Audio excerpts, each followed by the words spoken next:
United States of America, and to the republic for which it stands, one nation, under God, indivisible, with liberty and justice for all.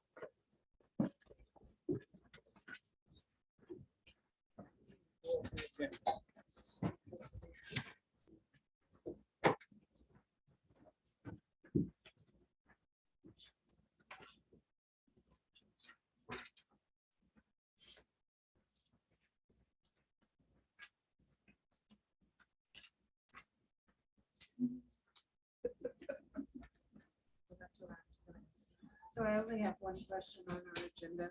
We were talking night before last about the new officers for May. New board members. So were we gonna add that to this? Question. We could add it. Yeah, because I would really like to attentively take care of that, so when we go into our next board meeting, once things have been certified, Yes, then we have no questions of where we are. I would recommend that you add a C under number 8. Board business. I have a list. Open board. Pending open board. Let's talk about that process.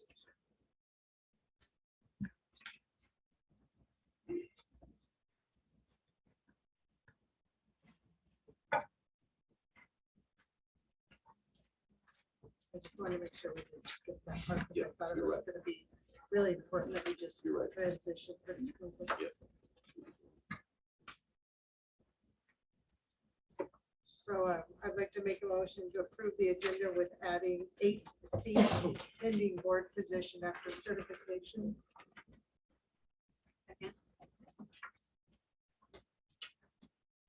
All in favor? Aye.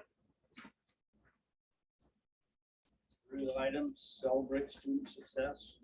Mr. Chair, that's kind of a new section for us, and we weren't able to, we got a lot of student success going on. But we just weren't able to secure some presentation at the last second, so we'll definitely have it ready. We don't have presentations. Mr. Gallagher, I do have a couple. Oh, you do? I I didn't know do. that. Yeah. Oh, good. So my Please. name is Kim Oblak, and I did subbing for a couple of days for Mr. Clendenin, who is away for another week. And I asked teachers what they had to celebrate about their students. And so I have a few things to tell you about that's exciting. We currently have one junior, Tristan Ensign, who is getting closer and closer to his enlistment into the Army. We also have a senior, Rainus, I'm sorry, 2 days. here. Rainice. I've learned a lot of names in 48 hours.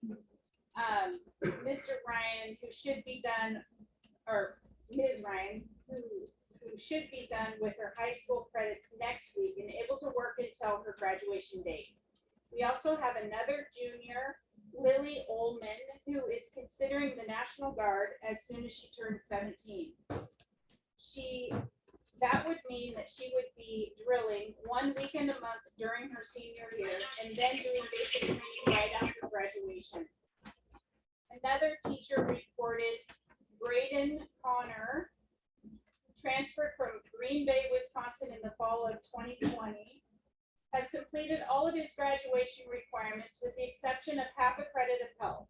The student is currently working in a full-time position in the shop of a logging company in Philomath, making $18 per hour. Full-time permanent student is in district. Sydney Oldman, student transferred from Idaho last year and has met all of her graduation requirements. She is currently dual enrolled at Lynn Benton Community College, taking English and math prerequisites, and will be pursuing an Associates of Science in Automotive Technology at LBCC in the fall. Great. That's amazing. I like that. so much. Thank you, Kim.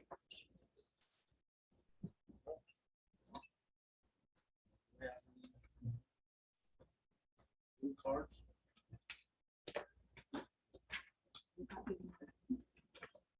Consent agenda. Minutes, February 10th, 2022, March 10th, 2022. Bills, OP, Municipal Dignity Program Grant. Rogers Company Auditors Approval, Technology to Surplus, Recycle Recommendation.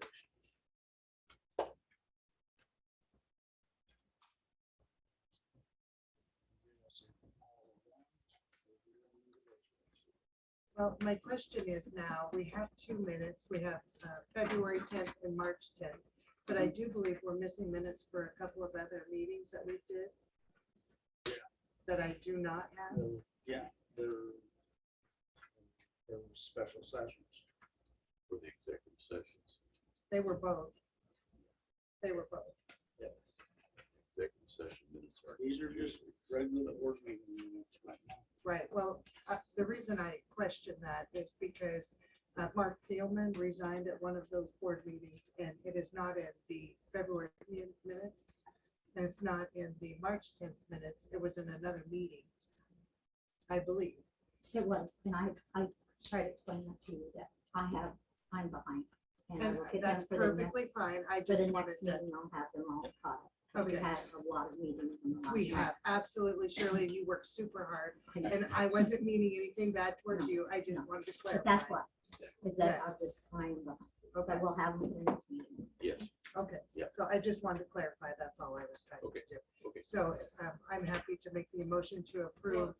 Oh, sorry, Sorry, go ahead. I have questions on payment of bills really before we approve the consent agenda, and then I wanted to ask a question about tax surplus Oh, I also. was just gonna do the minutes. Sorry. Oh, sorry. You can do which one then. Go ahead. So King Valley Charter, what is that for the bus payment, or what is that payment for? Yes, that's for the buses. Sure. One question, thank you for that. And then can you tell me what HUDI is? Oh, yes, that's the huddle.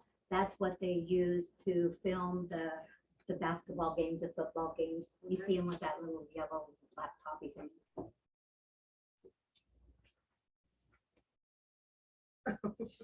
Oh, we did. So then we have check number 9947, which is Diane. That's that's learn at home counseling. Okay. Online. Yeah. Okay, and then we have 9958, which is Barbara DeSalvo. Oh, that's that's all, that's, which one did you ask me first? Because I think I told you wrong. Oh, Diane Patres, it's Oh, yeah. 9947. That's a counselor also. Okay, They're both online counselors. and then 9958, which is Barbara. Yeah, Yes. that's counseling. too. I double Counselor, checked because I okay. wasn't sure about her either.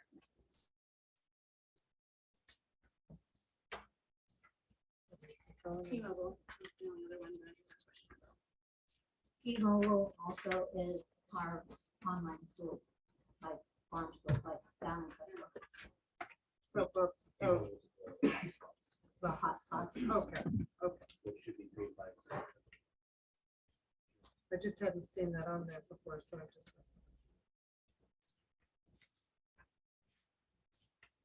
My questions. So then the one last thing I want to talk about or ask about was the tech surplus and recycle. So for our Chromebooks, we have 28 Acer and 8 still that have hit the inoperable or end of life. Mr. Roberts, do you know what your estimate is for end of life expectancy of their Chromebooks? And are we ahead of schedule in this, or are we behind schedule? So will we have to replace them sooner than we expected? They're lasting longer than we expected. Generally, the lifespan of a Chromebook is about 4 years. Those Acers on there are the first round of Chromebooks that we bought back in 2016. Okay. Thank you. The Dells were some really old laptops that were converted to Chromebooks. Those are probably about 12, 15 years old at this point. Thank you for that.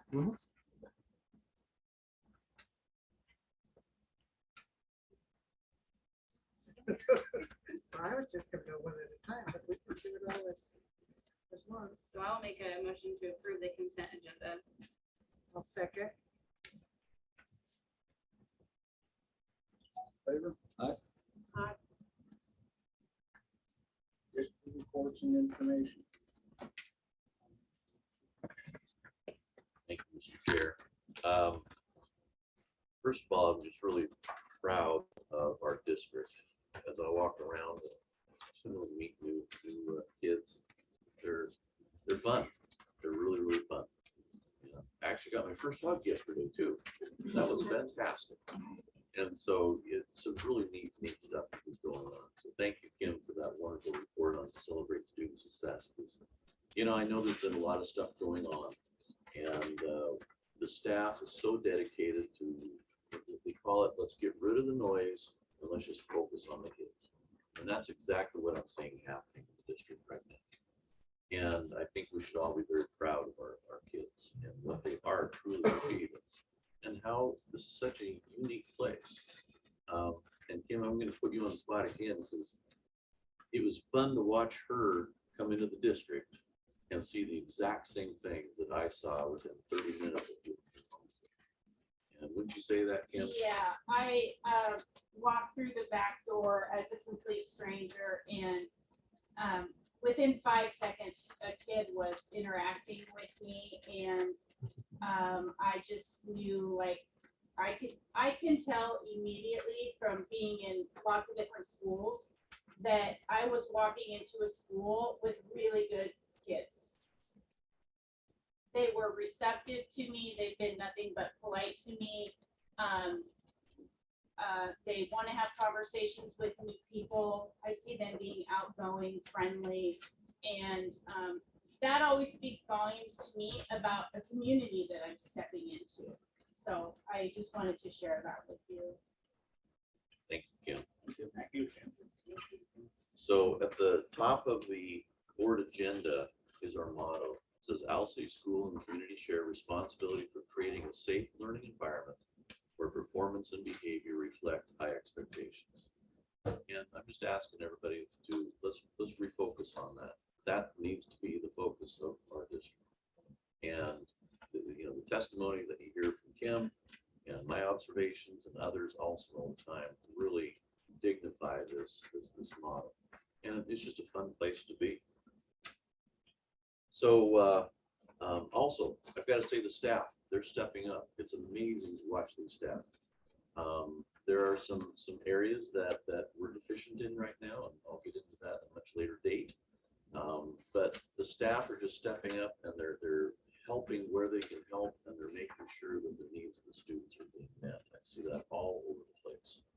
And Mr. Pierce, I'm going to put you on the spot now. Would you say that is happening in your neck of the woods too?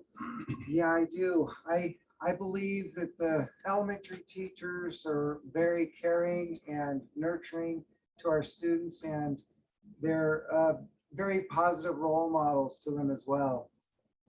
They really are, and it's fun to watch. So kudos to the staff and kudos to the students and kudos to the community for having such wonderful kids. And really appreciate being here. Part of I just kind of want to run down a number of topics here really quick. Complaint policy. There are about a dozen different policies that the board has already approved. And if you go to our policy part of our website, all you got to do is type in complaint and you'll see a bunch of them pop up.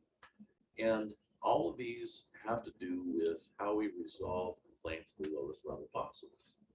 And so, I want to state that coming to a board meeting and making a complaint is not the first step. Coming to my office and making a complaint is not the first step. Unless I've done something, then you go to the board chair, or maybe one of our principals has done something, then you come to me. But if we got a complaint, we need to resolve at the lowest level possible. And and we have to protect the board from hearing these complaints because they've got to stay neutral. Because say we try to get it resolved at the lowest level possible, it comes to Mr. Pearson's desk. He can't get it taken care of. It comes to my desk. I can't seem to resolve it. Then it's got to go to the board. And if people have been calling the board and talking to them about this and that, but they're not neutral anymore. And so it's really important. This is how we heal. This is how we take care of business. There's always going to be complaints. Somebody may have done something or or Mac accidentally did something, or sometimes I call it the fry pan effect with my wife and I, because sometimes I get blinders on, I don't see what I'm doing. She goes whang with the fry pan, not literally, but you know what I'm talking about, you know, Sean, wake up. So I just want to reemphasize that, and I would really appreciate people following those policies. And if you have questions on them, call me. I can certainly point you in the right direction of how we get any kind of a complaint resolved at the lowest level possible, and just preserve that process. Let's see. The other thing I've been talking to staff a lot about is it's okay to disagree. I think that makes a very healthy organization. It's okay to disagree, but we have to do it with respect, dignity, professionalism, and those things need to always be enforced. And I'm here to enforce them. And like my admin team, I want us debating certain things. I want us talking about things. I don't always want a bunch of yes people. I want people talking about things and stating what their thoughts are, what their ideas are. And then we come together as a team to make resolutions. And I would ask that that's how the entire district and community needs to be behaving in these difficult times also. Let's come together as a team and let's make sure that our students get every possible opportunity to succeed. That's really what this is all about. Mr. Pearson, pick on him again. He came up with this slogan. He goes, Mr. Gallagher, we're just trying to emphasize the positive and minimize the negative. Isn't that right? That's correct. Yeah, absolutely. Absolutely. And we got a lot of positive things going on. I'm not blowing smoke at you. We really, really do. We have some great stuff. One great thing is our bond project. You realize that having a state matching grant is quite the opportunity. Because if we didn't have that state matching grant, the ability to do anything would be really, really minuscule. And so that's one of those things I want us to think about in a very positive fashion. Now, I know there's been some communication issues. I know there's been a lot of questions about certain things, and we'll be answering those as we go through the process. But we've been working hard to try and develop that process and get questions answered. Mr. Scott Marshall, our architect, is here tonight to give a report and an update.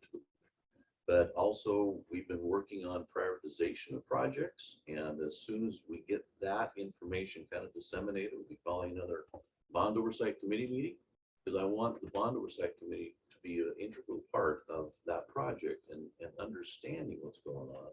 And we all need to get behind it and support it. So I'm really excited about it. It's a real positive project and a huge influx for this community and this school. Board restructuring. I know that we have the potential for 2 board members that are not going to be with us after about April 25th. And we will be talking more about the process to replace them later on in the board meeting. And so if you have people out in the community that you feel would make good board members, people that are very global thinkers, care about the community, the kids, want to see a good organization support it, encourage them to apply. The board is going to be asking for letters of intent, and they've got a process outline that we'll talk more in detail later on about, but it's also another opportunity. So keep that in mind. We also have some board training opportunities coming up. We'll be talking about conferences. Shirley is now starting training with what is called OSBA board books. And that's the electronic system that helps to disseminate more information to the public, the community, the board, and others. Electronic. It's just a wonderful system, but there's a learning curve. And so there'll be some training for our board. There's training for Shirley in terms of how we interacted with it. But the part for the public is going to be fairly seamless. But you'll be able to see agendas just pop up on the website like 24 hours in advance. So you can take a look at the agenda too. We're also going to be getting the agendas to the board days in advance. We did that with this packet tonight. And I think from what I'm hearing from the board members, it's working out really well. That way they're not showing up and rifling through stuff and trying to make instant decisions. there's been some thought. And they still deliberate as a board and talk just in open session. But they still have that information in mind. So we're really excited about that also. Personnel. There's a lot of restructuring we need to do district-wide. We currently have, and ask any employee, we have employees working without contracts right now. Their job descriptions don't match their job. We have unbalanced salary schedules. We have lack of a solid and updated staff handbook. We have a lot of HR stuff. So we're bringing in some consultants through COSA, which is the Confederation of Oregon School Administrators, to help us push the reset button, help us kind of wade through all this myriad of personnel things, because every employee deserves the right to know what the expectations are.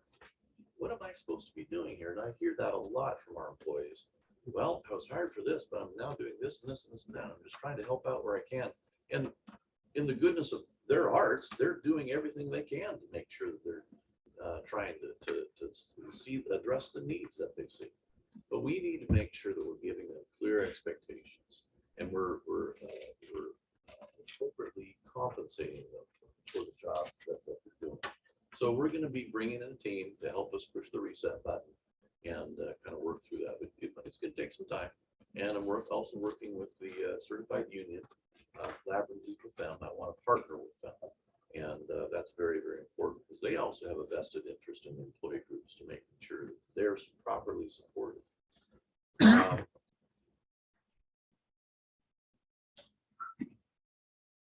We anticipate teacher openings this year. So we're going to be aggressively going after teachers.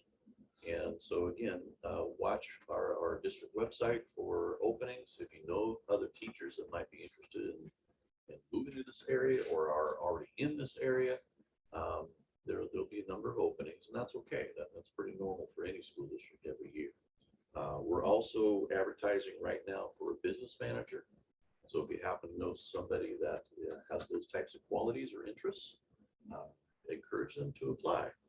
We're also, and this is going to be part of the board discussion tonight, where I took the risk, and we're advertising for a K-12 counselor.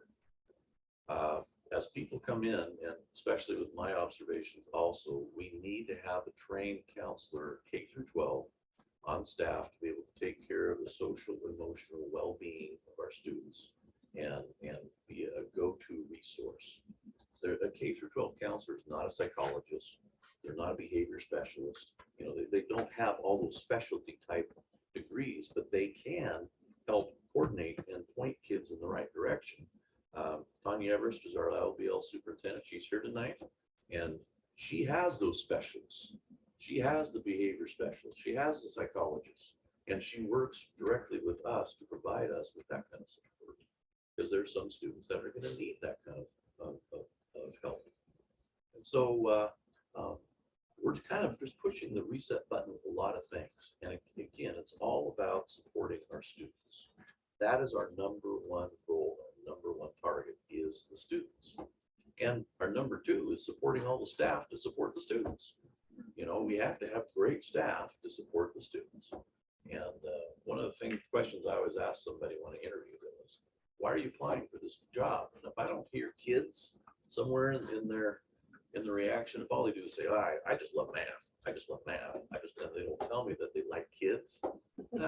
Probably rethink your career, folks. You know, you might want to go elsewhere. Maybe you need to be a mathematician for, you know, the state of Oregon or something. But the staff that I'm seeing here, kids is their number one focus. I don't think I've encountered a single one that has told me anything different. And so we always need to be supportive of that. I run an open door policy in my office. And if you need to or want to visit with me or talk to me or voice your concerns, or maybe there's some potential board members that are curious, they just want to come in and chat a little bit, contact Shirley. She'll put them on my calendar. And Shirley already knows my calendar is quite full, and I run a lot of people through my office every day in a good manner. It's not a bad thing to come to the superintendent's office. And love to meet with you, love to talk with you, love to see you on the street corner. And so I think together together, we can do some really, really tremendous things here. Folks. So thank you for all your support, and thank you for your interest in the school district.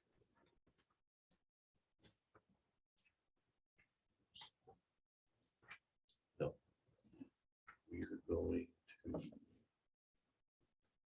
So I'm gonna Mr. Chair, if you don't mind, I'm gonna group 6B through 6H. And most of those people are here tonight to answer any questions. They've submitted reports to the board in writing. And this would be a great time to ask any questions that you have of the contents of those reports or those people that are sitting here. I'm glad they're here tonight. And your ones that are not in person are online, Okay, so we can yes, bring them up if we need. excellent, excellent. Thank you.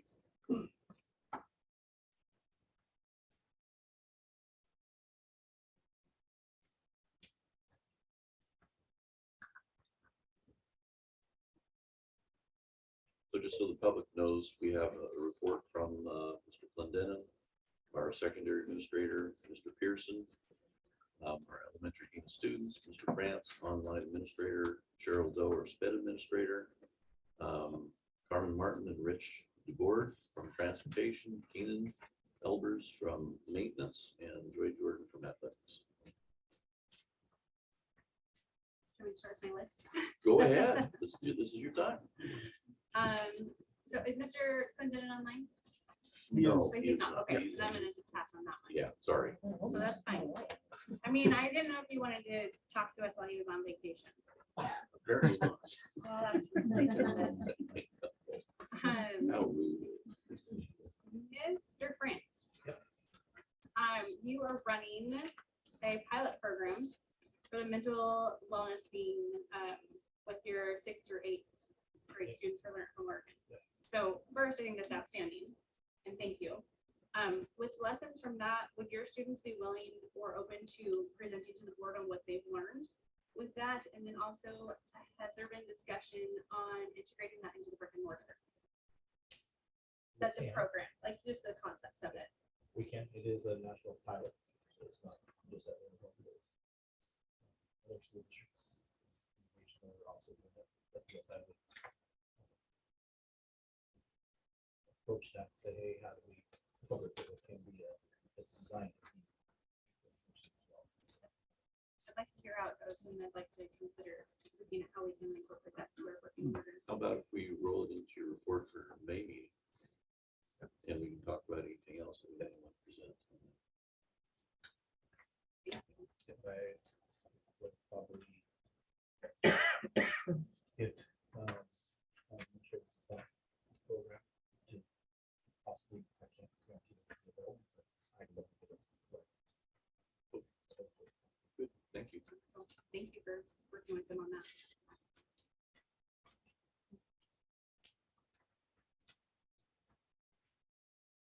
There's more. Can I keep going? Go right ahead. Is Joy here tonight, or is she online? She's online. I just had a quick question about our athletic jerseys. And just the overall cost for our football program that's mentioned in your report. So thank you for the detail. Looking at costs for overall for ordering for next year, is there an opportunity to replace what we need versus overhauling the entire jersey, or is there a reason why we need to overhaul the entire team's jerseys?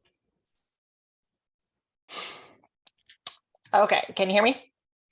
Yep.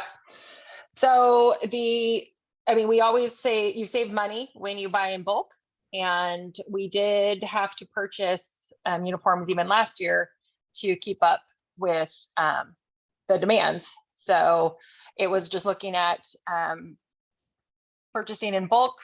They should be able to last to, typically they say 3 years, but we, with our sport and the not as demanding as a typical 11-man football game, ours can last 5 to 6 years. So it's just a matter of saving, purchasing in bulk versus piecemealing like we've had to do over the last season, and getting the most for our money. But we are shopping around. I'll be acquiring a couple bids for before we make the purchase with approval. Have we looked at any grant options? Nope, but that's definitely, we'll do that. Awesome. Thank you so much.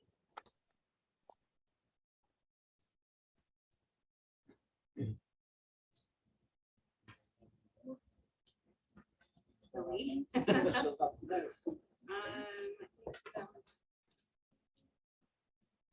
was everything. Sorry.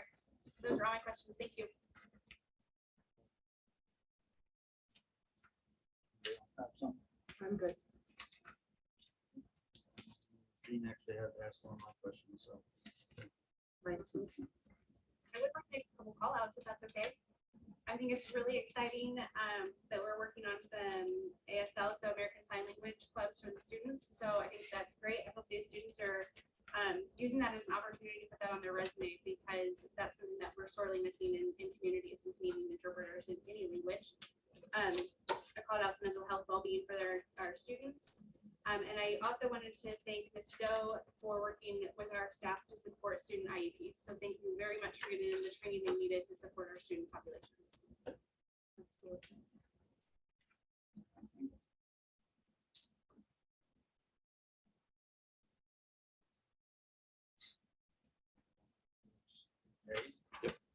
So what you see there, Mr. Chair, is just an update on the OSHA and the OHA appeal requests. This is where I've got to credit the ESD for really helping us out. So we currently have those appeal requests in process, and I have a meeting coming up next week. We're hoping that they reduce those fines. So I'm just going to put on my best hat I can and say, please, please, you know, and we'll see what happens. Ready for the next one too. Keep going. Okay, and then we have the ESSER grant release notification that comes from Hope Gill, because the board rescinded some of the stuff in regards to the mass. That was earlier on in the year. Colt, who is the ODE superintendent for the entire state, has released those funds that they initially held back, which is a huge thing for us. Huge, huge, huge. And so I can't remember the exact figure, but it's close to $300,000 to be used to help offset COVID costs and test kits, things of that nature. There's also some other things that we're looking at how we can spend those money strategically with to benefit the district. And that leads us up to a bond project update. Are you okay with me? Yep. We have Mr. Scott Marshall here, our architect, to kind of give us an update. Also, this is an exciting project, like I mentioned earlier, and we'll be convening the bond oversight committee as soon as possible, because we have some feedback that we're still working on. And so don't feel like we're excluding you. It's just we had a board meeting tonight, and so a lot of the stuff is in process. So Scott, it's all yours. Great. Appreciate being here today. I wanted to go over where we're at with our bond projects. This will be a monthly thing. Month will come in, forward, which I appreciate. I'm just going to go ahead and go through this. So the general program update and project administration. This is kind of where we're at. The comprehensive conditional use application is still under process by Venture County. March 28th was the deadline for public comment. Now, the county received no public objections to the proposed work being done. We have contacted the county for an update on final written approval from them numerous times. They convey that they are understaffed and are working diligently. The power panels room and classroom building were submitted for structural building permit, electrical permit, mechanical permit, and floodplain approval on 2/28. As of today, they are still under review by that county. We have been in communication with them and they've indicated that the process is underway. Our service upgrade project drawings were completed January 12th and were sent to CPI for utility engineering. March 28th, CPI indicated they were wrapping up their portion of the work, but needed to verify clarify how they were supplying power to the field lighting and stations that differs from what was determined during their sidewalk with the engineers. The electrical engineer, the project electrical engineer, and CPI have been in contact to complete this final coordination. TV Construction put this project out to bid mid-February, but only received one bid, and that was not responsive. They are currently rebidding this, and will have bid results by the end of this month. The DOC shop construction documents are undergoing small coordination of the electrical drawings. We had to revisit the electrical service design due to the final tweaks needed on the power upgrade project. Project will be ready for permit submission on 4/20. The HVAC upgrades to the classrooms and gymnasium are in construction drawing phase. The design of these systems is behind, and we're working on a recovery schedule for getting them completed. We'll report on the status next month. The cafeteria and kitchen repurpose, metal building, toilet repurpose, and selected window replacement phases are in the design development phase. Document completion will be adjusted as necessary to dovetail with the required completion of previously phased work. Schedule. Initial schedule of work has been extended due to longer anticipated utility engineering processes, permitting, procurement, change of district needs, and overall project and budget determination. The design team in the school district is working diligently to reprioritize the projects and determine long lead time equipment in order to align the project schedule. So currently, current activities are, we will continue to work with the county to obtain written approval of conditional use. The design team is working with the school district to finalize reprioritization of project phasing. Completion of the DOC shop drawings, determining the HVAC upgrade completion date, and finalize the cafeteria and kitchen repurpose design. So the activities that we're going to schedule during the upcoming month is finalize the report prioritization of the project phasing, obtain written approval of conditional use from Benton County, obtain permit issuance for the power panel in the classroom building, obtain permit issuance for classroom, obtain final CPI engineering for the power upgrade, obtain bid results for the power upgrade, submission to Benton County for permitting in the DOC shop, revamping the construction schedule based upon project prioritization, and bidding of reprioritized additional projects. Some of the highlights and challenges that we've had. Highlight is that comprehensive conditional use have no objections, which means that the county has indicated that it will be granted. They're just working on it. And to kind of as a side note, when we did do the conditional use, we rolled in all of the potential projects that are occurring or will be occurring in the one conditional use application. So down the road, if the district decides to do anything else outside of what we're doing now, it should be covered in that conditional use and we'll have to go through the process. One of the challenges that I'm working with CPI with is the delivery time of the electrical service transformers. They've indicated that they have several of them in the yard of different capacities. But they do, the other individual electrical companies can swap or trade or get those from other people, from the other companies. Because of the supply chain issues and manufacturing stuff, if there's an oddball one or something that we order, it's the lead time is extended. So I'm trying to get that nailed down so that we can adequately, basically, schedule.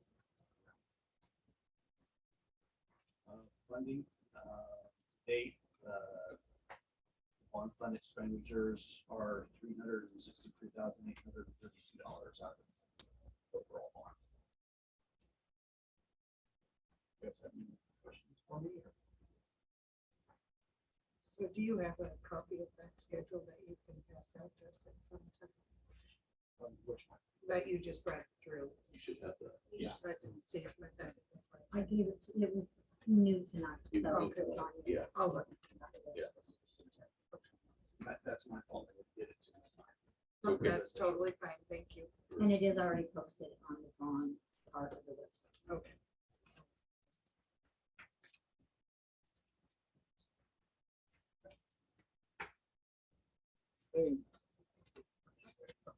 Since we have anything on financial report.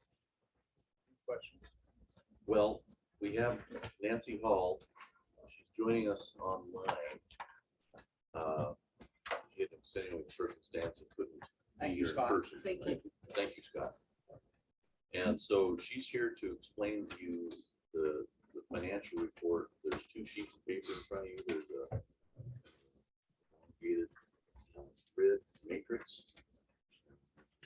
Size 8.5 by 11 sheet of paper you might want to find in the packet and pull that out. That's what exactly what she's referring to tonight. Nancy, are you with us? I am. Can you hear me? Yes, we can. Thank you very much. All right. Good evening. Yes. I will quickly review the financial report. It's the same format you've been receiving. I do encourage any questions that you have so that I can help explain this to you. So please ask as many questions as possible, but I will quickly review the report with you. The top sections, revenues. So we have projected out through the end of the year, and you can see over on the far right side, there's a column over or under budget. So the red is obviously under budget, but I will draw your attention to the state school fund. It is currently just over 2 million over budget, and that's because of an increase in the ADMW, the count of students. And you'll see that that adjustment was first made in November. We have projected it out through the end of the year, and that is based on estimates received directly from the Oregon Department of Education. There will be a May adjustment for the prior year, and that's how state school funding works. We don't have an estimate on that yet, but there will be another adjustment in May for the 2020-21 school year. And also the beginning fund balance, the last item in revenue is 403,000 less than budgeted, but overall revenues are coming in quite strong. The next section down is expenditures by object. Again, we've projected out through the end of the year. The salaries is the first line. The increases in June is because teachers do receive 3 checks in June to pay out their balance of contract. Their first payment is received in September, but because they get 12 checks, 3 of them go out in June. Currently projecting salaries are over $1 million over budget, but that is offset by that additional state school fund. As students were added, there was also the need to add staff. So that's why you see that. We will be coming, Mr. Gallagher and I have reviewed this closely, and we will be presenting a supplemental budget at the May board meeting because we need to get rid of those deficits and overspending, and that will be done at the May meeting. The third section down is expenditures by function. And that is important because that is how the budget is adopted. And so that's the key to that supplemental budget that will be presented in May, because you cannot overspend those broad categories. So you see instruction is 906,000 projected. We don't know exactly what's going to be spent in May and June, but this is projected. And so again, that is important when we look at that supplemental budget in May. So right now you have a projected ending fund balance of just under 1.1 million and another 212,000 you see bolded. That's the current projected excess of revenues over expenditures to add to that projected ending fund balance. So you're at approximately 1.3 million at this point in time based on those projections. So again, welcome any questions that you have on the report.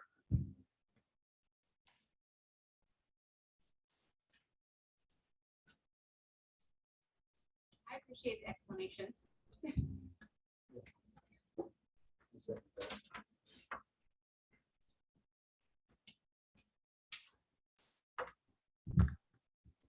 Question four. Thank you, Nancy. Thank you.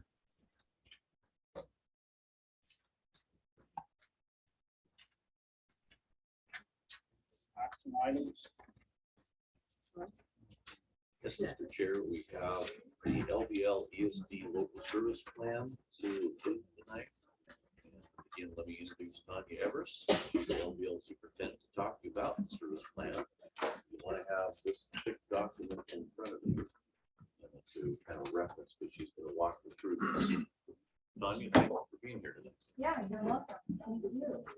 And I just want to say to the community that when my assistant superintendent and I came out to help, that conversation we had in our car and we went back where the children are delightful, absolutely delights. It was probably, I know it was the most fun we've had this year.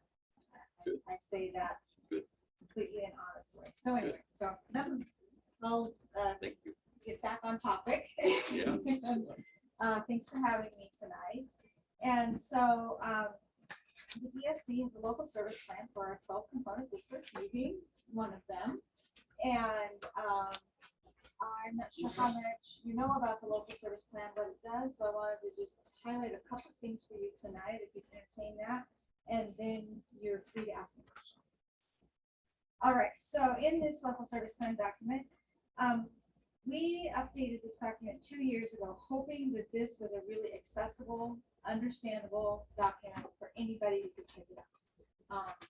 And parent wanted to read it, that they could know what it was that we did, for example. So if you could, it describes all kinds of things. If you go to page 4 and page 5, it looks like this. It has a little counties and a picture of our building. And I just want to orient you that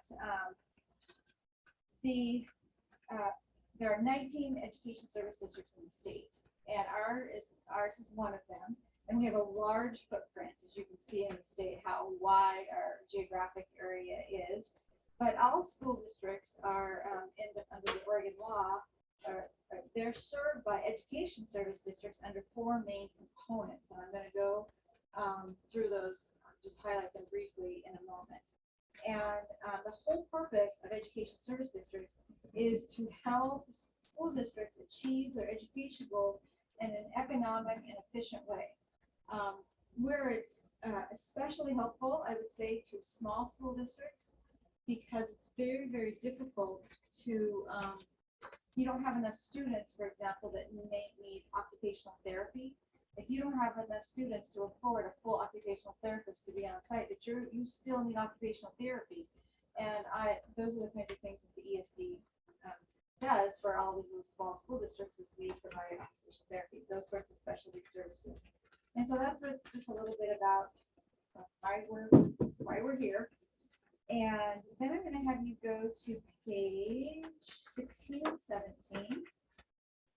Really about what I'm asking you to approve tonight. Every year, our board, every year the process is that I meet twice a year with leadership. Hold on, our numbers are. Oh, yeah. So why don't you give us the title of the pages that would be first? Yeah, it's. Is it sorry, 16 and 17? Yeah, we went from 9 to 11 Till 25. to 25. Oh, you know what? Maybe it didn't get the front back.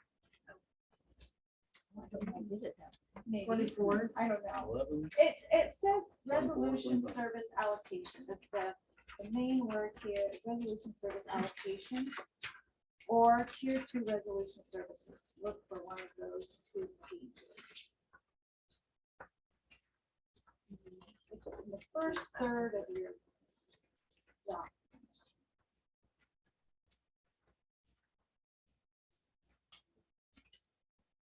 Yeah, you don't have it in paper. go to our website under plans and services, this whole document is right there. So let me just tell you what I it think we're is. missing some of it here, so we Yeah. have to talk Let me this just, through. let me just talk you through. Yeah, So what are resolution services? It's a whole process where my administration meets with the administration of all the 12 school districts and says, what are your needs? And then a superintendent group all get together and they agree on which needs they have in common. So tier 1 services are services that all 12 of our districts get, no matter what. And we pay for that through the state school fund. Our budget is, the state school fund funds the ESD, about 36% of our budget is state school fund. When we receive that state school fund, 90% of it is returned back to school districts. We keep 10% to run our shop, and 90% goes back. And those 90% of all of those funds are determined by the superintendents what they need in the resolution services. So they make agreements. We agree that we all need these things. So the pot of money pays for those first. And then there's money left over after that. And so then the money is doled out by each school district's ADFW. And it gives latitude for the school districts to then have a menu and to customize what services they ask of the ESD. So there's a component that is the same for everybody, and then there's a customized component, and that's what this is. That's what I was going to orient you to on that.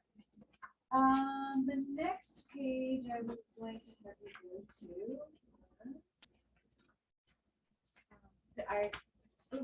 Document look like this, and this is really what the 4 things the state asks us to do. 4 things for school districts: provide special education services, provide technology service support, provide school improvement services, and to provide administrative services. So when I found out from Ron that you were in need of some help, you're getting quite a bit of my help and Mr. Hayes' help. That's under administrative services. That's you call, we come.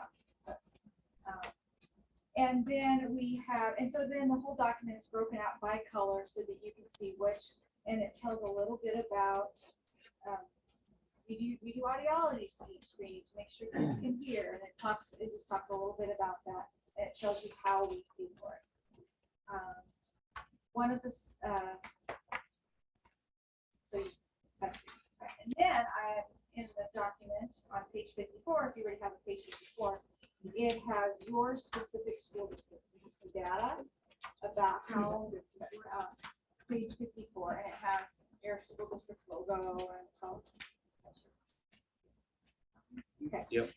And- Page 54. Yeah, and so what's interesting is you can see, one of the things is this was in the pandemic year, so our numbers are really completely wonky, honestly. But like audiology hearing screenings, we did 342 hearing screenings, and 22 of them were for your school district. So you can kind of see some percentages of where you tap into the services.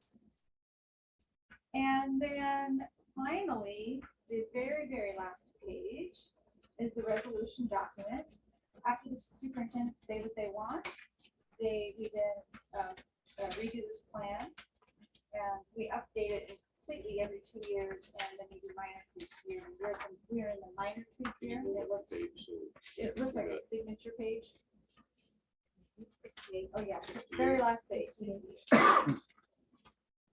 And then take it to my board, and they approve it.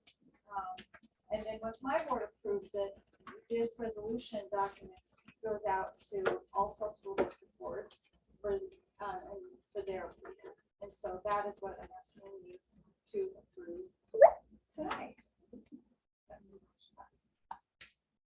So keep in mind when she says tier 1 and tier 2 resolution services, tier 1, and correct me if I'm wrong on this, are services that are shared amongst all the member school districts. But tier 2 are services that we say, hey, we need this, and we custom order from a smorgasbord list of potential services, anywhere from specialists to technology support or whatever. And it all fits in that diagram that she was talking about in terms of administrative support, technology support, instructional support, all those different categories. You guys have any questions for me?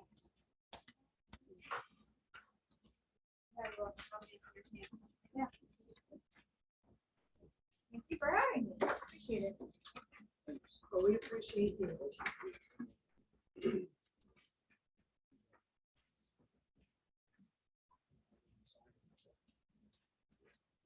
So we will need the board to approve this as LPL tonight. So we can sign it.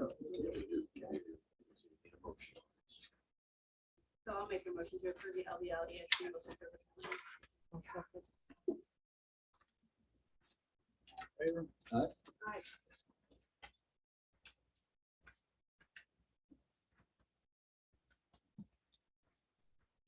And before we move on, Tanya, I do believe you brought a special guest tonight. I did. Would you like to introduce this gentleman? Absolutely, I would. He's shy. Is he shy? Okay. This is Frank Bricker. He's one of our board directors. And when I can, I like board direct. I visit board meetings once a year. And so Frank said, I'd love to join you tonight. So this is one of my board members, Frank Bricker. Grass seed farmer, wonderful human being. Yeah. It's great to meet you. Thanks for being here. But lots and lots, like how many years of board experience do you have? 25 in the Albany board. Yeah. Wow. Do you have any questions? Yeah. That's He's the a good guy. guy. He's a guy. I mean, some of you might have that kind of experience too. I'm not sure, but yeah, it's pretty impressive. Thank you for being here, Frank.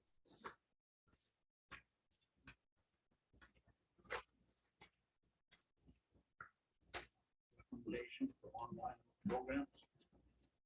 Yes, Mr. Chair, we have Mr. Tim France here tonight to help me with this presentation. Didn't want to take the hot seat. I asked him to go through and evaluate all of our programs outside of our brick and mortar. Tim spent an inordinate amount of time going through, looking at the data, looking at all the requirements. Any program that we have outside of our brick and mortar, we must make sure that we're following the law and supporting those programs wholeheartedly on all aspects. So Tim has come up with a recommendation tonight of prioritization of what we should be prioritizing on. And so Tim, would you like to make that presentation? Sure. Basically, as our district, there's right now hitting a reset on goals, objectives, and focus of what the district's looking at. Maybe at this point, I would recommend that we definitely focus on our brick and mortar and our online program as well as work. With that, would then also result in that we would not renew the contracts with Greenways and Bear Creek. We, at the end of the school year, we would look to close the district programs, the Corrals Farm program, and the outside options. It's not easy decisions to make because we really appreciate all the staff that have dedicated themselves to these programs. But with the way things are going and budget development and everything, well, we just feel that you need to be focusing on brick and mortar, learning homes. We know that those are going really, really. Just point out, we talked a little bit, the learn at home learning is something that is a little bit new. It kind of took a little bit to really ingrain into my brain. Learn at home learning is K-8, not K-12, and so it doesn't affect those graduation rates that we talked about and things like that. There's definitely multiple factors that kind of go into it. There's definitely a bright side for the school district in the long run with the report card. But there's definitely some information about graduation rates being very low. Combination of it's not or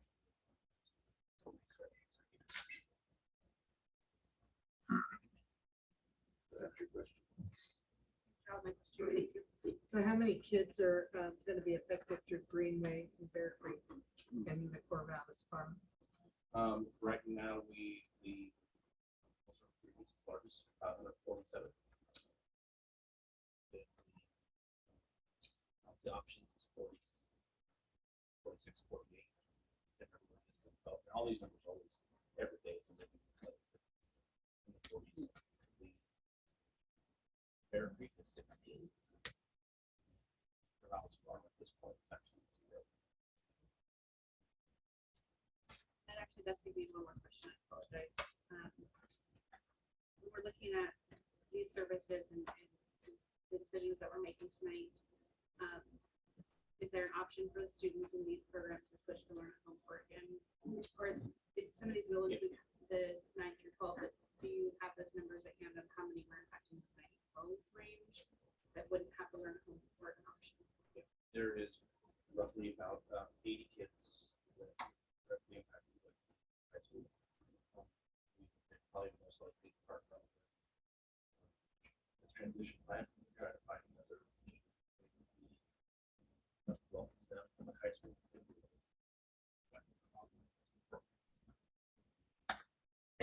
K-8 choose to join program. These decisions will not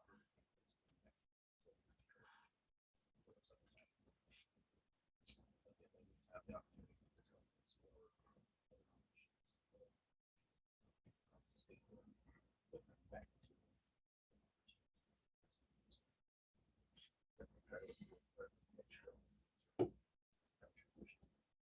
Tim and I had an initial discussion with another school district, who I'm not going to say who it is tonight, but that wants to take on high school online type programs. So they're really developing a model that will support all those students. And they'd be very interested in receiving some referrals from us. We can't force it. Not a partnership, but a referral. It'd be yeah, and we're looking at potentially to say, hey, we're partnering with them because we do more than one fifth grade. They can handle the secondary students. But again, parents have the right to students. So we're just in initial discussions as well. I'm not quite sure where it goes. If there is any kind of partnership, we definitely bring it to the board. Make decisions this early.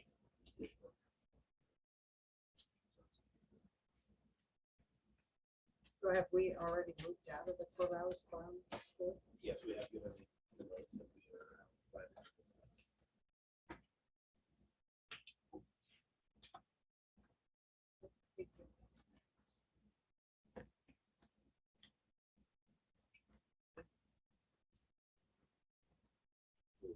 Motion approval.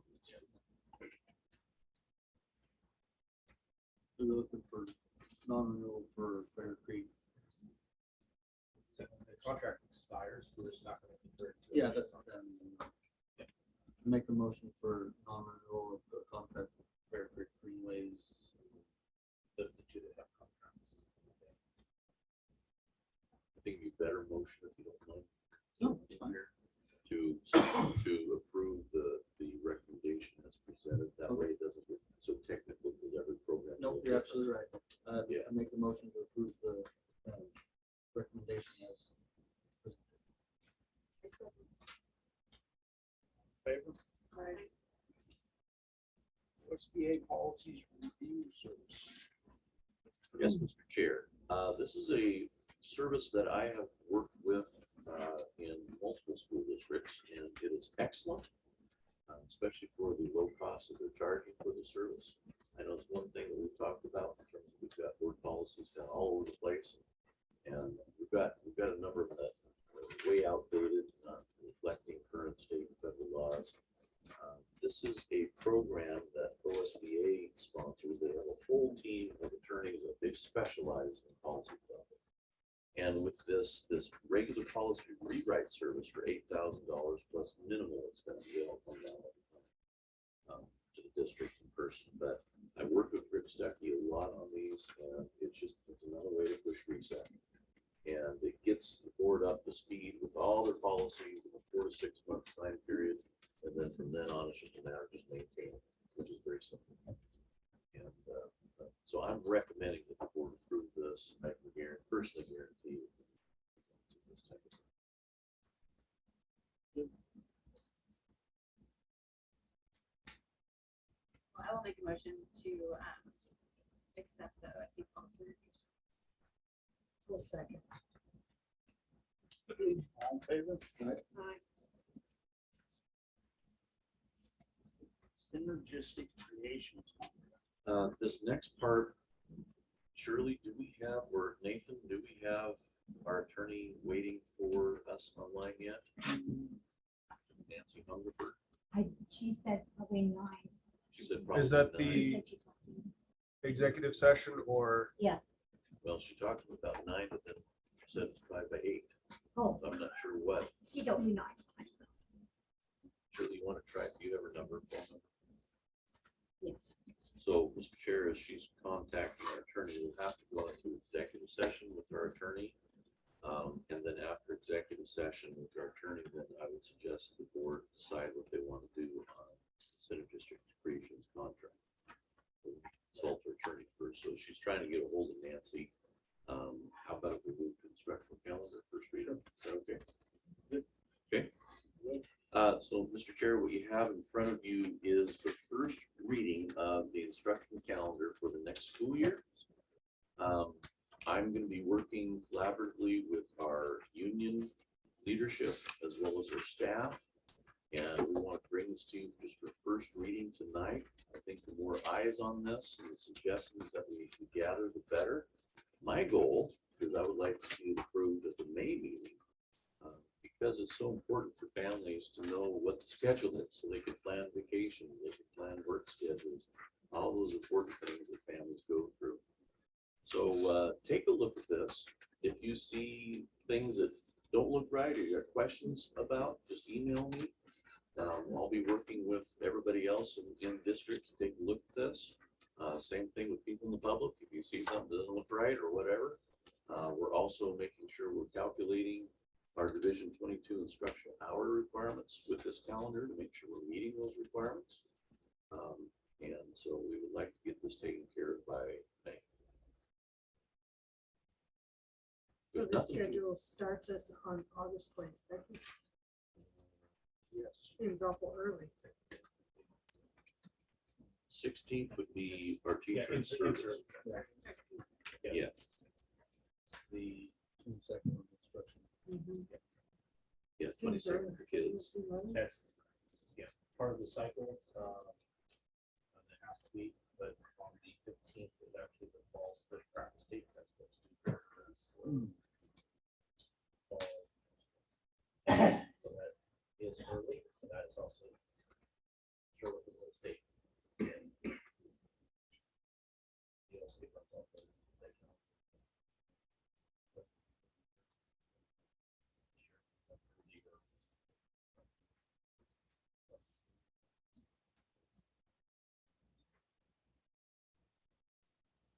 And then it looks like the last day for kids is the June 15th. Is that correct, Mr. France? Yes, same thing as this year, half day early.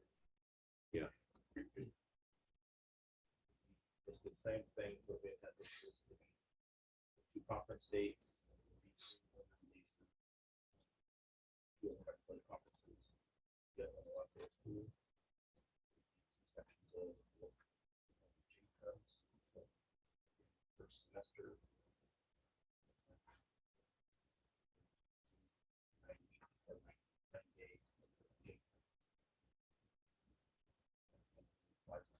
High school.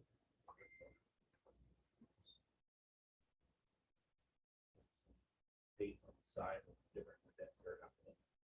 Those ones, diagonally across. Or, sorry.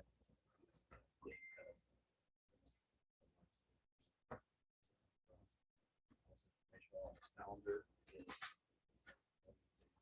week in the summer that is a moratorium week, which is where we're not doing anything after school athletic related. Parents week, so they know that they're not missing any time of athletics. That can't do anything.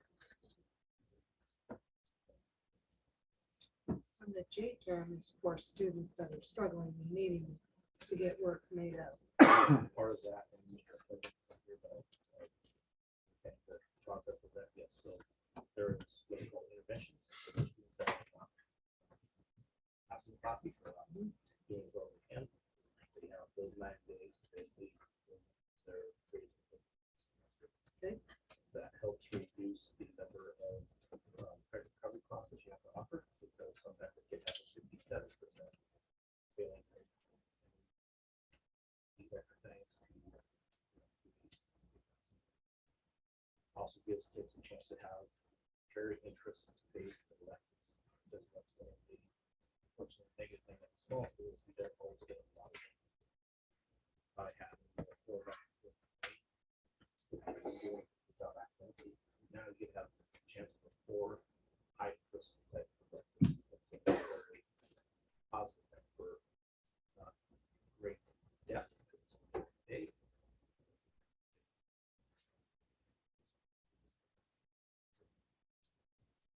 Sure that So they work on the grades and have fun too. correct. Yep.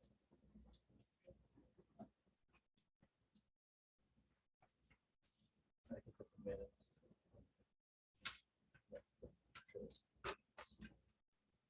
The minute calculations. And has this started to be worked with the union and staff, or are you waiting for us to first reading so you can move to that level? The staff has it. Unfortunately, I can be honest, a lot of things I've done is the data, so I realize covering more teacher jobs. So half the day, I did it. Yes, staff does have it. I'm just noting the consistencies of Fridays being off, and I will say I appreciate the consistency in the schedule. For some peak and consistency, are we planning on having scheduled makeup days if needed, or is that just gonna be as we go? I think no matter what, whenever I did not put the makeup days on there because we don't know what it was. I don't know. But it was on the calendar. There was definitely, some people were like, is this a work Friday or not? Because it's on the calendar. Missed these, so I'll be making this. Whenever that would actually come out, that was a decision between the president and the superintendent, to discuss, this is a work, or this is a makeup day. Just like this year, some point we'll be discussing that. Yeah, so I'll be meeting with you, President, we'll flesh this out. Okay. Thank you. Yes. Also note, there is a week off for in November, Thanksgiving, and then next 2 weeks of Christmas time. Have we always got the week off for Thanksgiving? I thought it was the next one. No, That's last one. Traditionally, it was a couple of days. The last 2 years.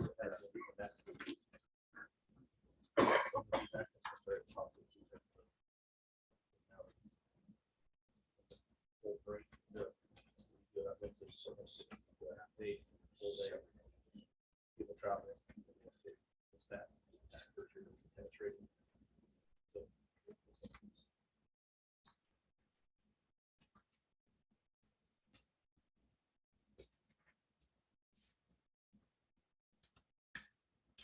So this is just first draft reading.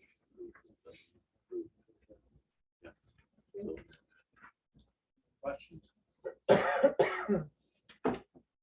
have one. Okay. Have we ever recently considered going back to a 5-day week?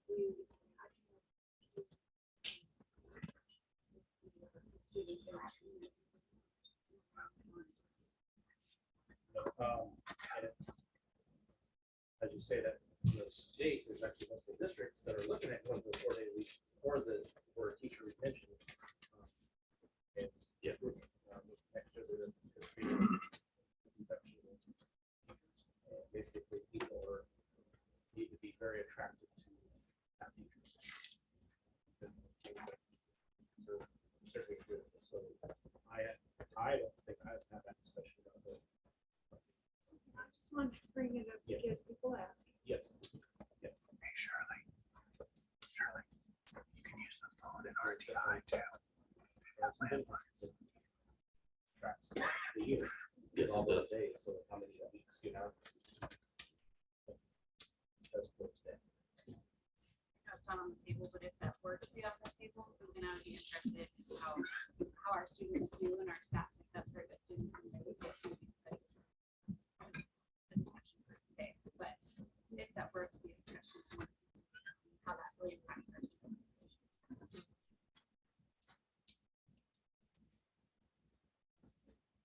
Or business, OSBA summer programs. Mr. Chair, in your packet, you have a couple of flyers there. One is on the OSBA summer conference that's coming up. Shirley has reserved 2 spots for board members to go. And then 1 spot for the superintendent to go. It's always important that the superintendent attends with those board members. And I can tell you from my personal experience over the years with this conference, it just gets better and better and better every year. So I would encourage you guys to be thinking about that. Be thinking about who you would want to send. And it's well worth the time and effort. It's in the middle of summer and it's in Bend. And very nice facilities there and really conducive to multiple sessions that just excellent training. And then also there's a flyer there under 8B on the board chair cafe. We also had some training from OSBA on Tuesday night, mentioning that there's a pilot program for new board chairs. Anticipating that we'll be heading to a new board chair elected prior to maybe, I would assume. That's up to the board to decide. But I would encourage that the board chair, whoever is selected, would participate in both of these professional developments. There's a ton of information to learn and support, networking with other chairs, and other board members.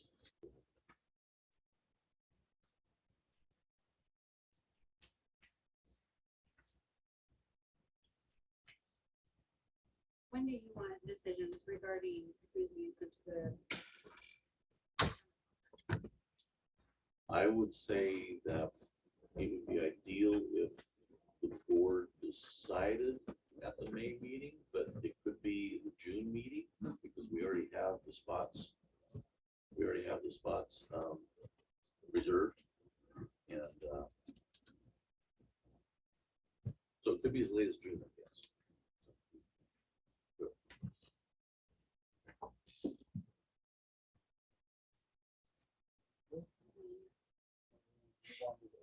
Pending open board positions. So this was kind of a question that I had. Pending certification on the 25th, I feel that we should discuss and possibly vote on who our chair is going to be. So we have a pretty smooth transition from what's happening now to the next board meeting. Are you wanting? You can't do that right now because I'm still the chair. Well, it's a pending.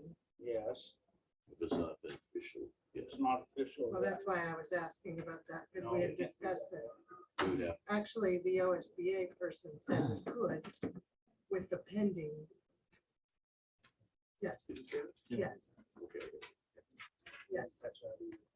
sorry. So we can, being that the certification is going to happen, and because the numbers are there, they said we could pending that certification. Pending. Yes, the word would be pending. That's the way I understood it. Yes. Yeah. I guess my question is if we wait till May to do that and pending the outcome of the election.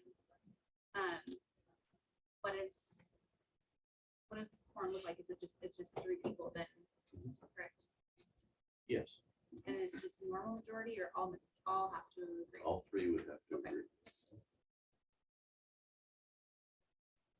Well, my personal preference would be to name a chair pending certification of the recall election. Chair and vice chair being recalled, just because I think it would make things a little smoother in our May meeting. I think we would know structure, I guess is my word. I'm into structure and I just think that would be better for us. That's the board to decide. That's fine. Just one other option too is that it can be the first part of your main meeting as well. Just whatever you guys are more comfortable with, but Well, what do you guys think? That's my. I'm really. weird.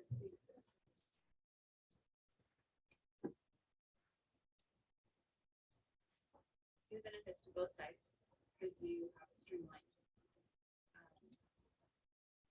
But given that we actually given Linda's statement just right there, I'm not thinking about it quite yet. I think we have to wait. We've done too much of jumping the gun. And so if any of us needs time to think about that, I'd like to give that time and put it as the first agenda item before we go into open seat interviews. Guys, we have a special board meeting too. Before you're going to board meeting. Yeah. Not bad idea. Just wait. Okay. So certification is on Monday, the 25th. And then our next board meeting is May the 12th. So maybe May the 5th, so Thursday before. The 5th.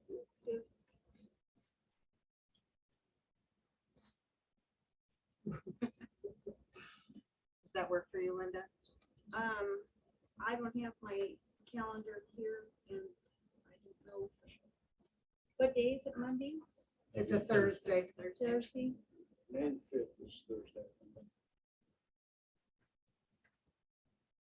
So it'd be the Well, week. tentatively, yes.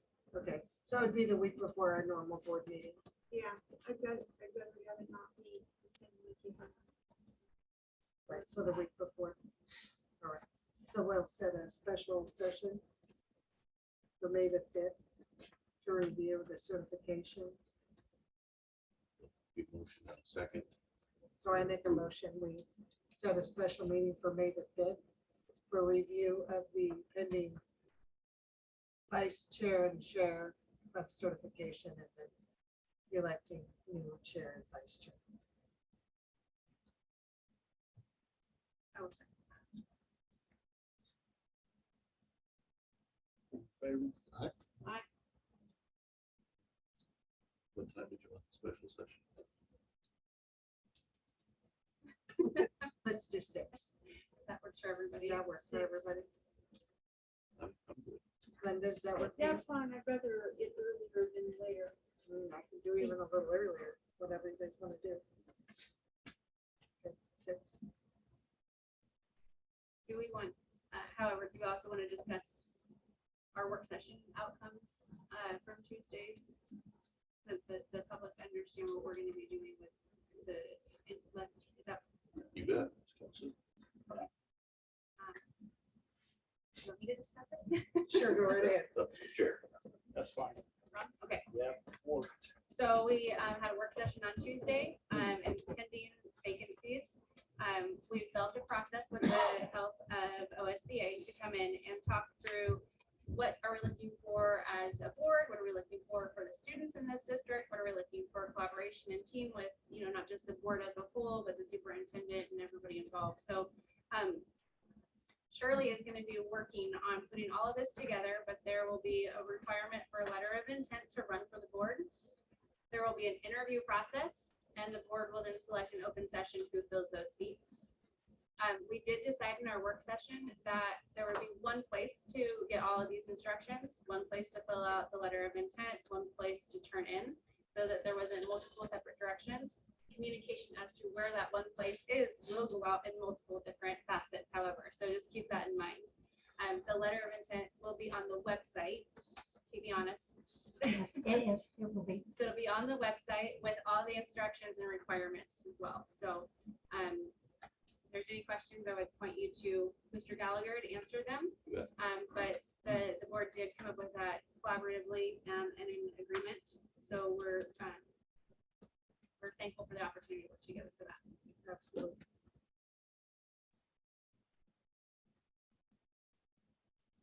Oh, and is it Monday? Is that the decision we came to? Monday, the information will be. Oh, I'm hoping so. I haven't got together with Vincent. hopefully it'll be up there next week with a due date of May 6th. To Yes, have hopefully. everything turned in. I should make, so next week, everything will be up. May 6th will be the due date to turn in letters of intent for KPSC.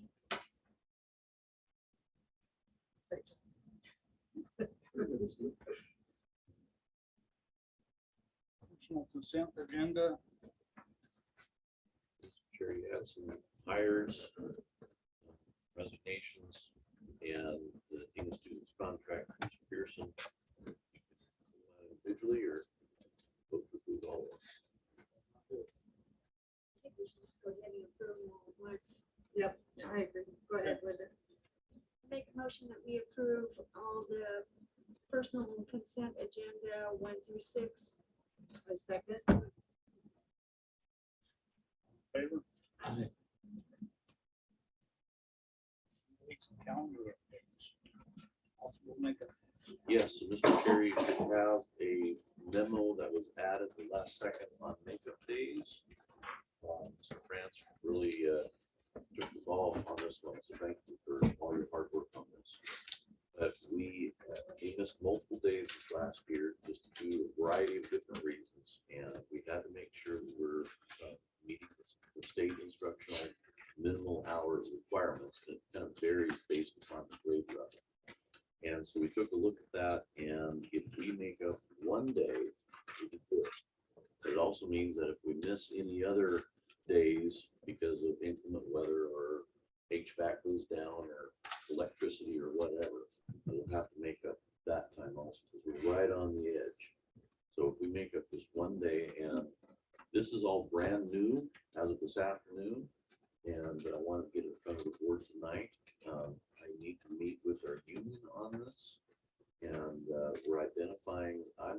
We're initially identifying and proposing May 6th as the makeup day, which is a Friday. It's already a teacher workday on the calendar, but if we get the union to sign off on an MOU that we just make that an instructional day, have the kids here, then we should be good to go and have met the state requirements, and we're good. So I wanted to make sure I put that in front of everybody and say that's our initial look, see, but if you have different guidance and direction for me, I'm certainly all ears. Thank you for the work on it.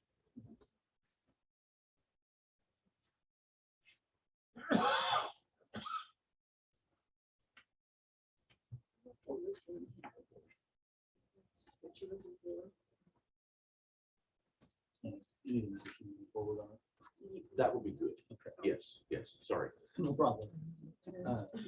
I make a motion that Mr. Gallagher move forward with the possible makeup days. Second. favor. Aye. Important dates. Finals week. Return. Read them, Mr. Gallagher. Sure. So just a whole list of important dates there we listed there.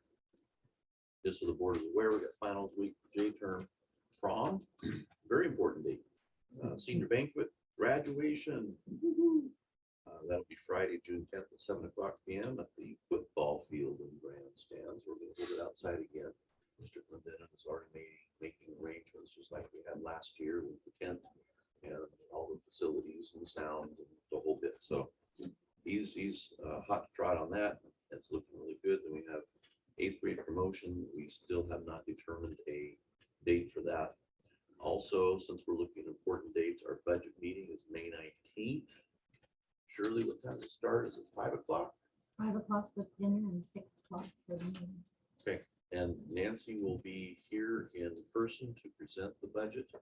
And that's really her time to work through everything. And we would encourage the public to even be here. It's a great time to learn about the school district, how it operates, what's going on with budget, the process we've been going through this year on budget development. And Nancy is really pulling a rabbit out of her hat right now. She's doing some really, really good work. And I think it'll help to answer a lot of questions that I've heard out in the community about the budget. I don't have the answers to a lot of those questions right now. We're still in the budget development process, but that's a pretty important date.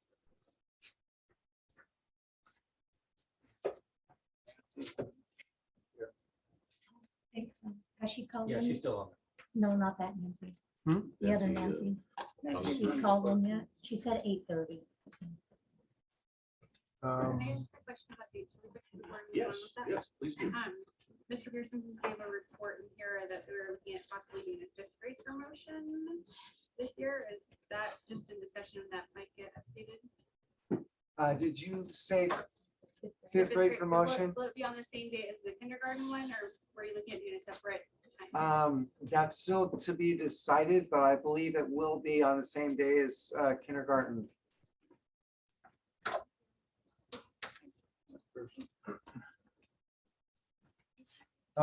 So to see if Nancy has joined the one we created for the executive session, I have to leave the Oh. open session. Oh, So I'm gonna pause the recording, and we will okay. leave momentarily and see if Nancy has joined us. If not, we will come back in, and let you guys keep doing what you're doing.